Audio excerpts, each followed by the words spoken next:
साथियों जुड़ जाइए आप लोग। थोड़ा सा 15 जुलाई की जो आप लोगों की महत्वपूर्ण सुनवाई लगी है उसके बारे में अग्रिम रणनीति क्या है और किस हिसाब से हमारा पैनल रहेगा और क्या हमारी तैयारियां हैं, उस पर चर्चा के लिए हम और टीम के सीनियर सदस्य अखिलेश भैया साथ में हैं।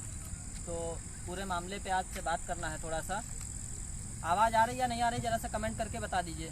कमेंट आए तो देख लीजिएगा। आ रही आवाज़ आ रही या नहीं आ रही, कोई कमेंट करके बता दे। वॉचिंग लिख के आ रहा है। हाँ, good evening sir. Ram Ram भाई। आवाज़ आ रही या नहीं आ रही? आवाज़ की नहीं लिख कर रहा है लोग। आवाज़ बता दीजिए, कोई आवाज़ आ रही या नहीं आ रही। और साथियों सभी ग्रुपों में इसको ज़्यादा से ज़्यादा शेयर कर दीजिए जिससे कि आ रही है। आ रही। चलिए ठीक है, ज़्यादा समय लिए हुए हम अपनी बात को शुरू करना चाहेंगे। देखिए, लोगों के बीच में तरह तरह की भ्रांतियाँ पिछले 15 दिनों से चल रही थी कि बीएड टीम का अधिवक्ता कौन है और बीएड टीम किन किन को पैनल पे उतार रही है। और पिछली सुनवाई में बीएड टीम बीएड मुद्दे पर ही किसी वरिष्ठ अधिवक्ता को क्यों नहीं लाई, सीनियर को क्यों नहीं लाई। तो आज लाइव के माध्यम से कुछ चीज़ें हम साझा करना चाहेंगे। देखिए, बीएड टीम ने लगभग अभी तक 21-2200 की संख्या में याची बनाए हैं, ठीक है, जिसपे जो भी अमाउंट प्राप्त हुआ है सभी याचियों ने 2500 के हिसाब से अमाउंट नहीं दिया है। कुछ कम या ज़्यादा करके अमाउंट आया है। जिस अमाउंट पे बीएड लीगल टीम ने शुरू की 2 सुनवाइयों पे खर्चा किया और जो सीनियर अधिवक्ता लाए वो सबके सामने था। उसके बाद बीएड लीगल टीम ने आगामी 15 जुलाई की डेट के लिए जिन वरिष्ठ अधिवक्ता को हायर किया है वो भी प्रदेश में चर्चित चल चुका है। उसके अलावा भारांक मुद्दे पर हम 2 सीनियर ला रहे हैं। कट ऑफ मुद्दे पर उन वरिष्ठतम अधिवक्ता के अलावा 1 सीनियर और अपीयर करा रहे हैं। इस तरह से आप जो कि थोड़ा सा बीएड मुद्दे पे भी बचाव रखेंगे। अब जो साथी हमसे कह रहे थे कि पिछली सुनवाई पे सीनियर होना चाहिए, देखिए हम लोग पैसे को व्यर्थ में फूकने नहीं आते हैं। आप सीधी सी एक बात में समझिए कि अरुणेश कुमार की जो याचिका पिछली सुनवाई में लगी हुई थी बीएड मुद्दे पर, उस पर पहली ही डेट में कोई भी जजमेंट नहीं बनना था, ये सभी को पता था। और बीएड लीगल टीम ने इस बात का एक फ़ायदा उठाया और सीनियर अधिवक्ता को अपीयर नहीं कराया, क्योंकि पहली डेट पे जब आप उस याचिका को पढ़ेंगे तो वो खारिज होने लायक याचिका नहीं थी, क्योंकि उसमें बीएड को बहुत कम जगह दी गई थी, उसमें कट ऑफ को ज़्यादा इंक्लूजन दिया गया था। अगर वो याचिका पहली ही डेट पे खारिज हो जाती तो आगामी 15 जुलाई का पूरा मैटर ही डिसमिस हो जाता। इस वजह से जाहिर सी बात थी कि वो मामला टैग होना था। और अगर टैग के मामले के लिए हम सीनियर अधिवक्ता को अपीयर करते तो जाहिर सी बात है हमारा 4-5 लाख रुपए बेकार में चला जाता है। इस वजह से हमारे जो वार्ड सर हैं उनकी सलाह पर हम लोगों ने वहाँ पर बीएड पर अधिवक्ता नहीं अपीयर किया। आवाज़ फुल है। हाँ, अब कमेंट आ रहे होंगे ना। हाँ, नहीं बोल रहा, आवाज़ स्लो है, कोई बोल रहा है इसलिए पूछा। हाँ, फुल है। अब आगामी सुनवाई के लिए जैसे कि आप लोग देख रहे हैं बहुत तरह की भ्रांतियां चल रही हैं, क्योंकि बीएड टीम ने उस वरिष्ठ अधिवक्ता को हायर किया है जो लोग आके विभिन्न टीमों के लोग आके अपने अपने अधिवक्ताओं का नारा लगाते हैं। कोई कहता है हमने ये कर लिया, हमारा ट्रैक रिकॉर्ड देख लीजिए, हमारा ट्रैक रिकॉर्ड देख लीजिए। हमारा बिल्कुल भी ट्रैक रिकॉर्ड मत देखिए। आप सिर्फ 4 शब्द अपने गूगल पर जाकर वहाँ पर सर्च करिए, best lawyer in the world. जब आप गूगल पर जाकर ये सर्च करेंगे तो उनकी रैंक पे जो चौथा लॉयर आएगा, चौथा अधिवक्ता जो उस रैंक पर आएगा पूरे विश्व की रैंक पे, वो आपके बीएड लीगल टीम आपके लिए आगामी 14 जुलाई की तारीख पर न्यूनतम अर्हता अंक के बचाव के लिए ला रही है। तो साथियों ये तो अभी भी थोड़ा सा, क्योंकि हम उनकी पहली ब्रीफिंग उनके OR के माध्यम से हो चुकी है, 2 ब्रीफिंगें, और आगामी सुनवाई में जैसे उनकी आगामी सुनवाई के पूर्व जैसे उनकी ब्रीफिंग कंप्लीट हो जाती है हम लोग स्पष्ट रूप से उनका नाम लिखना शुरू कर देंगे। और कुछ महान लोग अभी आकर हमने लोगों का देखा तो वो कह रहे हैं कि उन वरिष्ठतम अधिवक्ता के लिए सरकार की तरफ से अपोज जा रहा है। तो ठीक है, उनके बारे में हम 2 शब्द ये कहना चाहेंगे कि देखिए, जजमेंट पढ़ना आपको भी पता है, हमको भी पता है, सबको पता है किन अधिवक्ता को किस टीम ने अपीयर किया है, ये उस जजमेंट पे लिख कर आएगा। ये वही लोग हैं जो अभी कुछ दिन पूर्व तक कह रहे थे कि नहीं, इनके नाम पर कोई चर्चा ही नहीं है। अब जब ये माने की चर्चा है तो अगला इनका स्टैंड आया कि इनको सरकार अपोज कर रही है। मैं आपको स्पष्ट बता दूं कि उन वरिष्ठतम अधिवक्ता की पूरी फीस का पेमेंट बीएड लीगल टीम ने कर दिया है। अगर मैं इस लाइव के माध्यम से स्पष्ट कहना चाहता हूं कि ठीक है, अगर उनको सरकार अपीयर कर रही है तो बीएड लीगल टीम क्यों अपना फालतू का 25 लाख प्लस ड्राफ्टिंग खर्च करे। कल की डेट में बीएड लीगल टीम अगर आप लोग कहेंगे तो पूरा का पूरा टोकन और पैसा उनसे वापस ले लेगी। फिर ये जिम्मेदारी उन महानुभाव की बनती है कि अगर हरीश साल्वे सर सरकार की तरफ से अपीयर नहीं हुए संबंधित तारीख में या वरिष्ठतम अधिवक्ता उस तारीख में नहीं अपीयर हुए, तो ये जिम्मेदारी उनकी बनेगी कि आखिर उनको अपीयर क्यों नहीं कराया गया। आगामी डेट के लिए आप सब जिम्मेदारियों को तय करने के लिए उनके घरों पे जाएंगे और उनसे जवाब सवाल करेंगे। तो हम यही कहना चाह रहे हैं कि भाई, जब सरकार उनको अपीयर कर रही है, आपको पता है कि सरकार उनको अपीयर कर रही है, तो फालतू में बीएड लीगल टीम पैसा वास्तव में नहीं व्यर्थ करेगी, अनधिवक्ताओं पे लगा देगी। लेकिन अभी तक आप वही सदस्य हैं जो लोगों के बीच भ्रांतियां फैला रहे थे कि नहीं, बीएड लीगल टीम ने किसी भी वरिष्ठतम अधिवक्ता को अपीयर कराया, हायर किया ही नहीं है। अब जब आप इस चीज़ पे आ गए कि नहीं हायर कर लिया है, तो आप लोगों के बीच भ्रांतियां फैलाने आए हैं कि नहीं, बीएड लीगल टीम हायर नहीं कर रही है, सरकार उनसे कोऑर्डिनेशन बना रही है। अरे भाई है, तो कल की तारीख में अगर पूरा प्रदेश हमें ये चीज़ कह दे तो मैं उन अधिवक्ता साहब की फ़ीस वापसी के लिए उनसे निवेदन कर दूंगा, और उनकी फ़ीस वापसी के साथ ही आपको इस चीज़ की जिम्मेदारी तय करनी होगी कि आगामी 15 जुलाई की तारीख को वो अपीयर होंगे।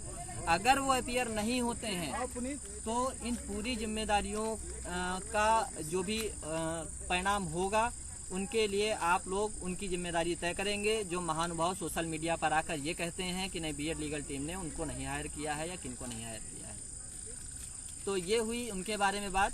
अब जो बीएड मुद्दा चल रहा है उसके बारे में हम थोड़ा सा आप लोगों को बताना चाहेंगे। देखिए, बीएड मुद्दा वास्तविकता में थोड़ा सा सतर्क रहने का मुद्दा है, और उस मुद्दे पर हमको इस सतर्कता के लिए एक सीनियर अधिवक्ता की ज़रूरत है, जो कि मैंने अपनी टीम से कह रखा है कि सीनियर अधिवक्ता हायर करा के देना आपकी जिम्मेदारी है, उनकी ब्रीफिंग और उनकी तैयारी कराना मेरी जिम्मेदारी है। बीएड मुद्दे पर कुछ भी ऐसा जजमेंट नहीं होने वाला है जिससे हमारे बीएड के साथी घबराएं।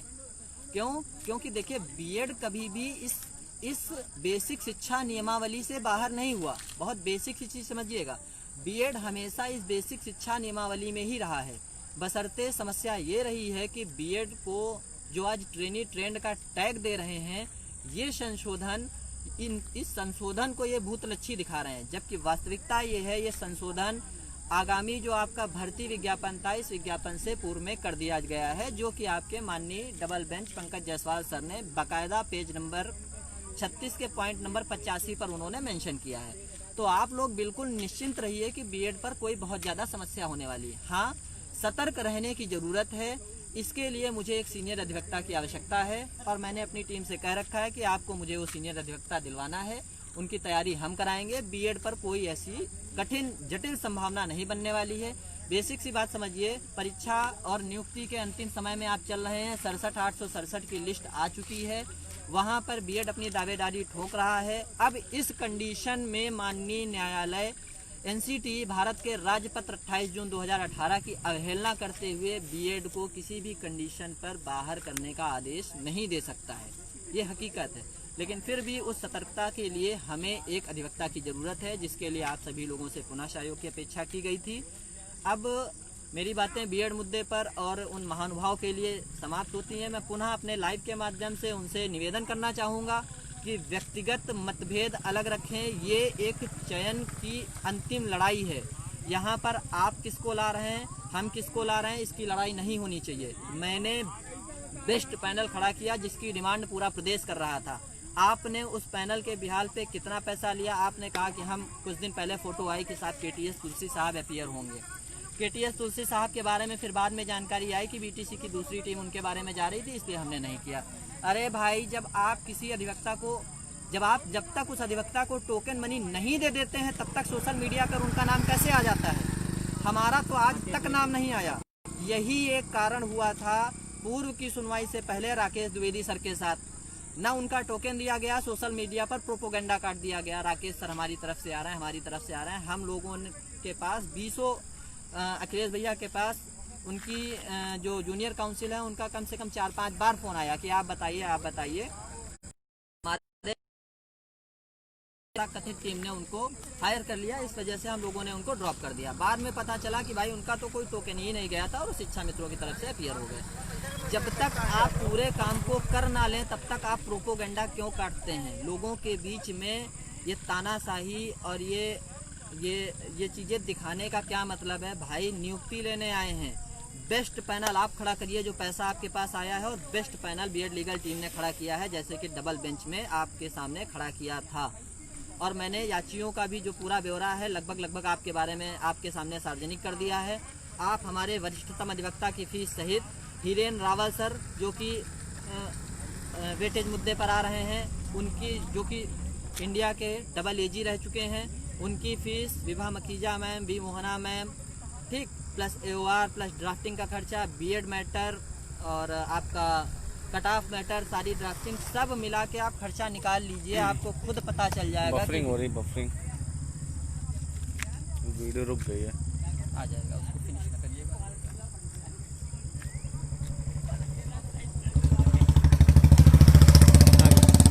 नहीं चल तो बफरिंग बता रहे हैं। अच्छा वो आ जाएगा बाद में। हाँ बोलो। तो ये सारी चीज़ें हैं। तो मेरा मतलब है कि जब तक आप किसी काम को अंजाम ना दे लें, कम से कम बीएड लीगल टीम में आपसे उम्र में बड़े लोग हैं, हमको मान लीजिए चलिए आप बराबर का आंकते हो, लेकिन आपसे उम्र में बड़े लोग हैं, तजुर्बेदार लोग हैं, कुछ इनसे अनुभव लीजिए कि भाई वीडियो स्टॉप हो गया, आवाज़ नहीं आ रही मेरे। क्या हुआ? बफरिंग बता रहे हैं, वीडियो स्टॉप चल रहा है। तो जो बड़े लोग हैं इनसे थोड़ा सा तक आप सोशल साइट पे आके ये क्यों कहते हैं कि भाई मैंने इनको कर लिया, मैंने उनको कर लिया, मैंने इसको कर लिया? कभी भी शिक्षा मित्रों की तरफ से आपको ये सब चीज़ें सुनने में आई? बड़ी बड़ी बातें सोशल मीडिया पर आकर बतौलेबाजी करना ये कोई अच्छी बात नहीं है। थोड़ा सा गंभीरता लाइए अपने अंदर। यहाँ पर मैं जाके उनसे मिल गया, वहाँ पर जाके उनसे मिल लिया, यहाँ पे अरे आप सारे काम को एक तथाकथित बिल्कुल सीमित लोगों के बीच में बात करके अंजाम दीजिए। हमारी क्योंकि एक ही लक्ष्य होना चाहिए, नियुक्ति। एन केन प्रकारेण 67,867 की लिस्ट को बहाल करा के हमें नियुक्ति प्राप्त करनी है, उस पर आप बेहतरीन। और हमने तो जिसको अपीयर कर लिया है उनका नाम आपको आगामी 15 जुलाई के डेट के बाद खुद पता लगेगा। वहाँ पर लिख के आएगा ना कि बीएड लीगल टीम की तरफ से या बीएड की तरफ से किसने पक्ष रखा, तो उस पर आप बिल्कुल भी इफ एंड बट मत करें कि हमने किसको अपीयर कराया है। अब हम इसी तरह से अपनी बातों को ख़त्म करते हैं। अंत में पुनः आप लोगों से विनम्र निवेदन है कि बीएड मुद्दे पर हमने जैसा कि अपनी टीम से एक वादा किया हुआ है कि आप मुझे सीनियर अपीयर कराएं, तो आप लोगों से थोड़ा सा सहयोग की आवश्यकता है। आप मुझे दोस्तों नमस्कार। दोस्तों थोड़ा सा जो है लाइव आने का मकसद यही था कि अभी एक नेताजी जो सोशल मीडिया पे आए और उन्होंने जो है बहुत कुछ जो है अन्य टीमों के बारे में बता दिया, तो हम थोड़ा सा आप लोगों को भी जो है बताना चाहते हैं कि अभी कुछ दिन पहले उनके ये चमचे थे जो 2011 में जो है बौने ठग के नाम से मशहूर थे और लीगल एडवाइज़र फ़िलहाल जो है टीम के बने हुए हैं। और जब 60-65 का मुद्दा डबल बेंच में चल रहा था तो वही बौने ठग हमेशा क्या कहते थे 40-45 ही जीतेगा और 60-65 को यहाँ से खतरा है। जब हम लोगों ने 60-65 को यहाँ से जिता लिया हमारी टीम के अथक परिश्रम द्वारा, तो वो जो है महाशय लीगल एडवाइज़र बन गए और वो चाहते हैं कि बीएड वाले उनके तलवे चाटे जाके, जो कि हमारी टीम से दोस्तों नहीं हो पा रहा है। अभी कुछ दिन पहले 2-4 दिन पहले उन्होंने सोशल मीडिया पे खबर उड़ा दी कि फला जो है वरिष्ठतम अधिवक्ता को इन लोगों ने नहीं हायर किया, वो नहीं आ रहे हैं किसी टीम से और ये लोग फर्जी अफवाह उड़ा रहे हैं और उनके नाम पे चंदा लूट रहे हैं। तो जब हमारा जो है हमारा रौद्र रूप थोड़ा सा लोगों को जो है देखने को मिला कि जो है मेरा जूता और उनका सर होगा 14 के बाद में अगर वो आ गए हमारी तरफ से, तो उनकी तरफ से कोई पोस्ट नहीं फिलहाल आई। लेकिन एक उनके चमचे जो कि पुराने जो है ठंडे प्रदेशों में सैर करने के लिए ग्वालियर से मसूरी और खजुराहो में जो है सैर करने के लिए मशहूर हैं, वो हमारे कार्यों की बराबरी नहीं कर पाएंगे और हम उनके कुकर्मों की बराबरी नहीं कर पाएंगे। ये भी ध्यान रखें, वो ना हमारे कार्यों की और ना वो हम उनके कुकर्मों की बराबरी कर पाएंगे दोस्तों। तो दोस्तों हम इतना ही बताना चाहते हैं कि वो महाशय अपने जो शब्द हैं वो वापस लेंगे 15 की सुनवाई के बाद में। अन्यथा 15 की सुनवाई में जिसने ये कहा है कि फला टीम से वरिष्ठतम अधिवक्ता नहीं आ रहे हैं, लाइन लगा के, वो चाहे बौना हो चाहे लंबा हो, पकड़ के जूतों से उसको मारूंगा। मैं बता दे रहा हूँ, जितना वो उनको करना है हरामीपना सोशल मीडिया पे आके वो कर सकते हैं, लेकिन 15 के बाद से चाहे वो बवना हो, चाहे वेस्ट का हो, चाहे इधर जो है पूर्वांचल का हो, जूतों से मैं बाजार करूंगा। मैं ध्यान से बता दे रहा हूँ लोगों को, ये ध्यान रखना। मेरी टीम जो है लगातार अधिवक्ताओं के संपर्क में है, हर मुद्दे पे चर्चा हो रही है। उनका काम है केवल बस बंद ऑफिस में जाना, गुलदस्ता रख जाना, पत्राचार कर जाना, यही बस काम रहता है। लोगों को गुमराह किया जाता है और कुछ नहीं किया जाता उनके द्वारा। तो दोस्तों, ऐसे लोगों से दूरी बनाए रखिए। हमारी टीम जो पैनल ला रही है उसको हम लोगों ने कल ओपन कर दिया है, और जो वरिष्ठतम अधिवक्ता का नाम है, जब तक पहली ब्रीफिंग उनकी फेस टू फेस नहीं हो जाएगी तब तक हम नहीं नाम ओपन करेंगे। सोशल मीडिया पे चाहे वो नंगा नाच करें आके, चाहे विधवा विलाप करें आके, दोस्तों उनका काम केवल यही है कि जो टीम काम कर रही है उसमें अड़ंगा डालना। जबकि शिक्षा मित्रों की टीम में ये सब नहीं होता है। शिक्षा मित्रों की टीम कभी लाइव आके एक दूसरे की बुराई नहीं करती हैं। यही केवल जो बीएड हो या बीटीसी टीम हो, बस आके जो है, हाँ, उन महाशय का आज तक कोई भी कार्य सोशल मीडिया के अलावा कहीं भी जमीनी स्तर पे नहीं दिखा होगा। ऑर्डर उठा के देख लीजिए, जिस अपील की बात वो करते हैं, लीडिंग याचिका है उनकी, तो उस अपील पे मिस्टर अनिल तिवारी जी अपीयर होते थे, और उन सर का जो है सिंगल बेंच से लेकर डबल बेंच तक वो अपीयर हुए, और डबल बेंच के फाइनल ऑर्डर में उनका नाम तक नहीं है। अब आप समझ लीजिए, ये अगवाकार है, केवल सोशल मीडिया पे लोगों को गुमराह कर रहे हैं। ऐसे लोगों से दोस्तों बस हाथ जोड़कर आपका निवेदन है कि दूरी बनाए रखिए। बाकी ऐसे लोगों से चाहे नाटे हों चाहे लंबे हों, जूता बाजार उनके ऊपर होगी 15 के बाद में। धन्यवाद दोस्तों, जय हिंद, जय भारत।